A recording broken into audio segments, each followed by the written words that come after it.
Hi again, this is Ben Shakaina.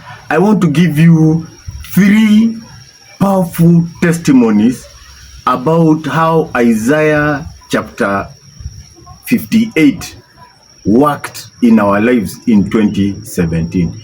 You remember 2017 was an election year. Actually, we had 2 elections on that year. And there was great worries that there would be political violence involved in our country. And I was involved with a group called Generation 2063 at that time. It was a national prayer group led by Mr. Gideon Odhiambo. And he's actually the one who God gave this revelation originally to. But I have stuck to it ever since because the impact of it that I saw, not just in the nation, in public, but also in my own personal life, was so powerful, so life-changing. I've practiced it ever since. So the first testimony, beginning with the national, we were praying for the country, and we started fasting and praying and sharing that which we did not consume out of our fast with needy households. Actually, at that time, we were directed to choose a beneficiary household that was coming from an ethnic community that traditionally was seen as the political rivals of the community that you came from. So, for example, if you are Luo, you would pick a Kikuyu or a Mulima household and that kind of thing. I believe Kenyans, you understand, and those of you from other nations where politics is on tribal lines, you understand that kind of thing. So that's what people went across the nation doing. This is actually not my own testimony, but it was very encouraging for me at the time. There was a church, a small church, less than 50 people, less than 50 believers in that church. Can't remember, and I don't want to give you wrong information, whether it was in Garissa or in Wajir in northeastern Kenya. It's in one of those counties, though. And in case you're hearing and you're the man of God or you are involved from that church, kindly reach out. Do it on WhatsApp. Yeah, I will leave my number in the description of this. Do it only on WhatsApp because there's a lot of communication and I can't pick all calls. So anyway, this church, they decided that out of their own impoverished economic status, that they would do the fast together and pull all their savings, even if it was small money, 50 shillings or even less than 50, they would pull it together and then identify a needy household which they would bless with that money. And we would do that, and on every Friday, we would transmit individually to the household that you have picked. So they started doing that, and they identified a poor Muslim household, the Kenya Somali household, but they were poor. They were not even believers. Yeah, and they'd go there every Friday. They would not even preach to them, yeah, but they would share with them, and they had identified themselves that they are from this church, and they wanted to support them as they were going through the hardship that they were going. After a short time, I believe maybe 2 or 3 weeks, the children started attending overnight prayers on Friday. After, they'd come attend overnight prayers, and there would be tea and bread, and, the children would go home full. By the time we were coming to the end of that program, just before the second election, even the adults in those homes started coming to church, including on Sunday. Can you imagine? You try and preach to Muslims or people from other faiths, just to go and take the Bible and preach to them. It's difficult. This thing, it breaks oppression. I'm telling you, it's God's formula to break oppression at a personal level and at a national level. And we know, even from beginning that time, that there was no political violence in Kenya emanating from those elections.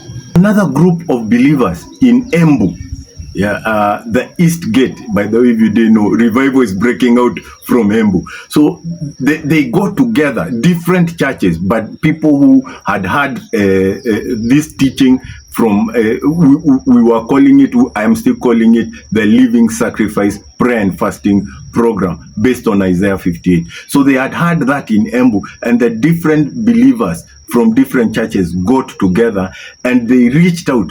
Pastors, servants of God have contacts all across the country.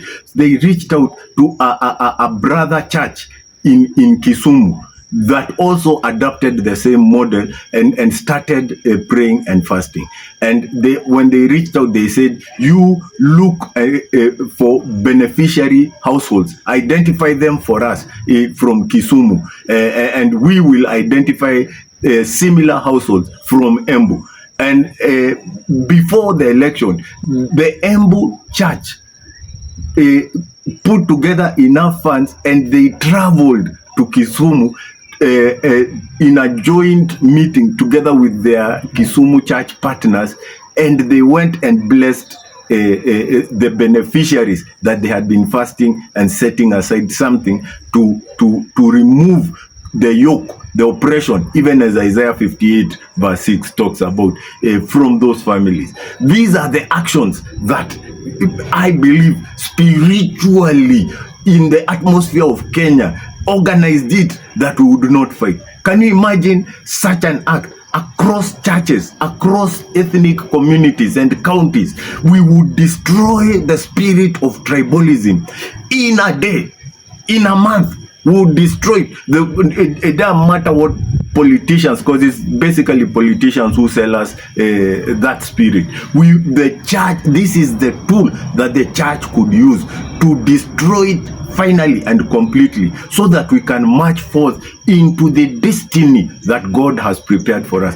Finally, I'll give you my own personal testimony. I chose a family that was of refugees. You remember in scripture we are told to take care of the stranger. The stranger in these days we call the refugee, someone who is not of our nation. And when I mean that, not of the political nation that is Kenya. Nonetheless, we have one family, the household of Ham. Now, I chose a family from DRC, and we started fasting and praying, and I would transmit whatever I'd say. Personally, I was fasting, me and my wife, at that time, on Mondays, Wednesdays, and Fridays.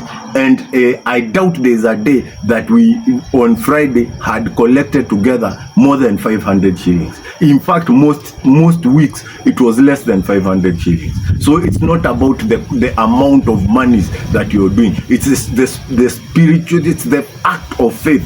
The act of faith. Remember in scripture, there's many examples. We are told of the 2 loaves, the 5 loaves and 2 fishes. We are told of a widow of a prophet borrowing vessels that they can be filled. It's the act of faith. It's the act of faith. So you can't say you don't have. And that's why in the Help Each Other to Help Each Other program that we are doing now, we are going to visit Soul Mercy Children's Home this 10th of May 2025, Saturday. Be there. That's why we are saying you come with what you have.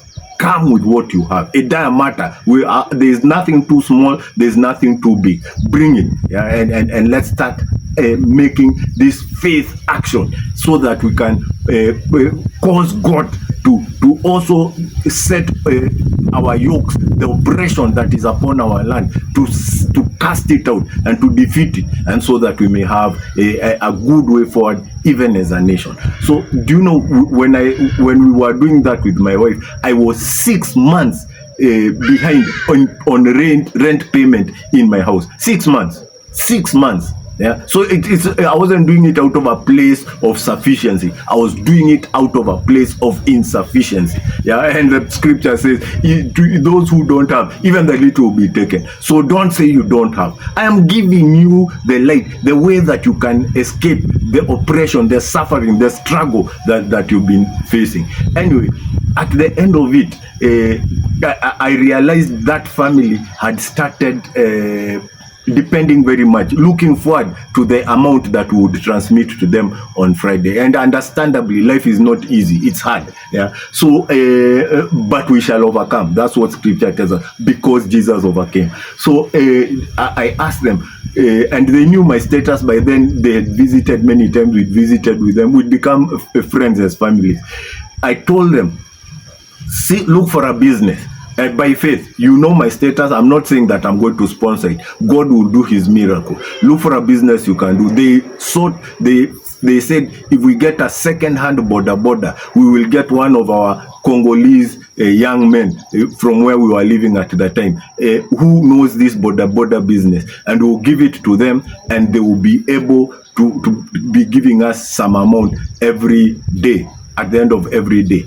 At the end of the day, they had identified that they would be willing to do that border business if they had money. And we started praying, and I continued transmitting the small amounts. Every time me and my wife would send 450, 400, 500 shillings. One day, I received a phone call, and anyone who knows me out there, I don't pick calls of numbers that I've not saved. Text, by the way, if you're calling me from such a number. So somebody called me, and the Spirit of God said, pick that call. So I picked it, and they were offering me an opportunity to go and on a contract, on a business contract. I was doing a consultancy business at that time to Ethiopia, and they were willing to pay me 1.2 million shillings. I didn't even have bus fare to go to their offices in Nairobi. Do you know that? So I asked them that I go the day after. So of course I didn't tell them that. But then I went and borrowed 100 shillings from the shop where we had, in Kenya you can go and collect stuff from a friendly shopkeeper, and he will write it down in his book. You can pay slowly. So I went and borrowed 100 bob, because that was the bus fare one way from where we used to live to Nairobi.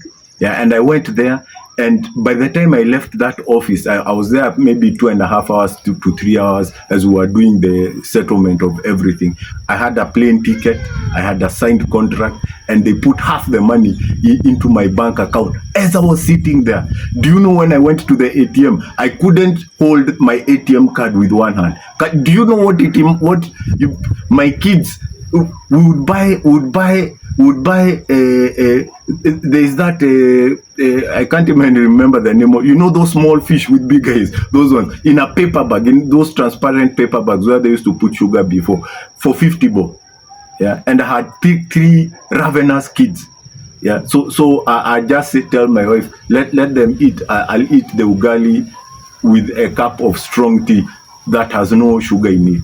Yeah, because I would feel mercy when I saw how they would be grabbing to make sure that everyone eats the most out of the plate. Yeah, from that situation to having 600,000 in your account on a single day, and I didn't even have bus fare to go back. My hand was trembling like this. So anyway, I quickly went. I even called my wife. I said, let's meet at my beneficiary's house. I did not want to play. They had said, your plane ticket, you can leave the day after tomorrow. Go and organize your stuff.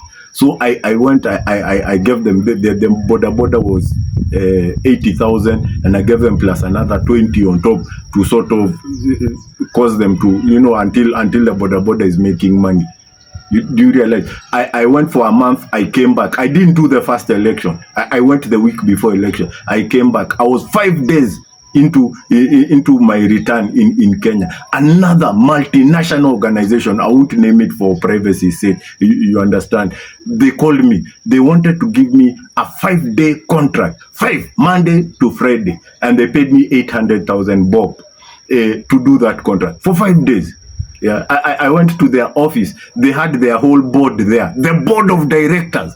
Yeah, I was stunned. I thought I was going to meet a manager, in operations. All the directors were there. I would open my mouth, and they are taking notes. I was even scared that, it had never happened to me before. By that time, even my business, my accounts, things were not right. So I told them I can't put that money in my business. I was just honest. When you're operating with God, you're not scared. So I wasn't trying to put an image of a successful business. I was in trouble. So I just say this as it is.